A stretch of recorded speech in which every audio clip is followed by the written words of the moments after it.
Guys എന്തൊക്കെയാണ് അപ്പൊ നമ്മള് ഫുഡ് നമ്മൾ അന്ന് രണ്ടാമത്തെ നോമ്പിലെ അത്താഴത്തിന്റെ പരിപാടിയാണ്.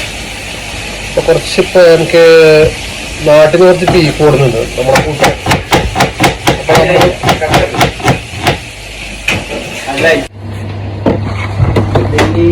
അപ്പൊ ഗേസ് അപ്പൊ നമുക്ക് കുറച്ച് നാട്ടിൽ നിന്ന് കുറച്ച് ബീഫ് കിട്ടിയില്ല. അപ്പൊ നമ്മൾ കഴിക്കാൻ പോകുന്നത് നല്ലൊരു ബീഫ്, അത് നല്ല അത്യാവശ്യം മസാല അതിൽ കൊടുക്കുന്നുണ്ടോ. അപ്പൊ നമ്മൾ കുറച്ചും കൂടി അങ്ങനെ ഭംഗി കൂട്ടിയിട്ട് ഒരു വെറൈറ്റി 4-5 പേർക്ക് കഴിക്കാനുള്ള രൂപത്തിലാണ് ആകണം.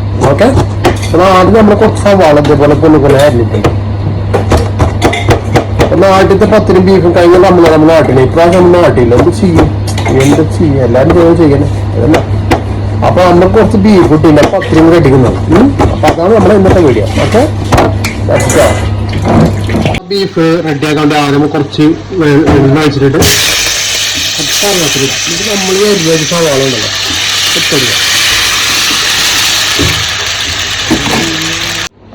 അപ്പൊ നമ്മള് സവാള കത്തിച്ച് റോസ്റ്റ് ആക്കി കുറച്ച് ഉപ്പൊക്കെ ഇട്ട് കുറച്ച് ഇഞ്ചും പേസ്റ്റൊക്കെ ഇട്ട് അത്യാവശ്യം റോസ്റ്റ് ചെയ്തിട്ട് 2 തക്കാളി കട്ട് ചെയ്തിട്ടാണ്ടോ. അതിൽ നമ്മുടെ കറി ഏകദേശം ഇതേപോലെ ആയിട്ടുണ്ട്.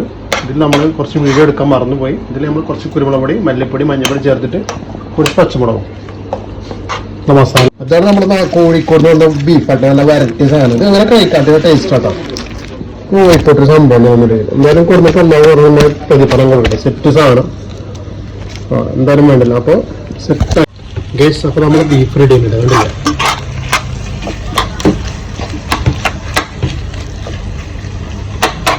സെറ്റ് സാധനം. ഇനി അങ്ങനെ പത്തിരി ആവി കയറ്റാം കേട്ടോ. ആവി കയറ്റാൻ മടിക്കാനുള്ള പ്ലാനാണ്. നാട്ടിൽ നിന്ന് കുറയാണ്ട് നാട്ടിൽ നിന്ന് കൊടുത്താണ് കോഴിക്കോട് പത്തിരി.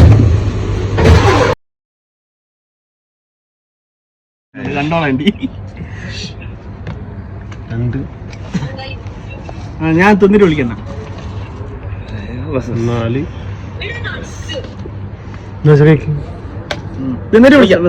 അപ്പൊ നമ്മള് നാട്ടിൽ നിന്ന് കൊടുക്കുന്ന ബീഫും പത്തിരിയാണ് നമ്മളൊന്ന് കാണിച്ചെടുക്കുമ്പോ നമ്മളൊന്ന് കത്താഴ കാണാം.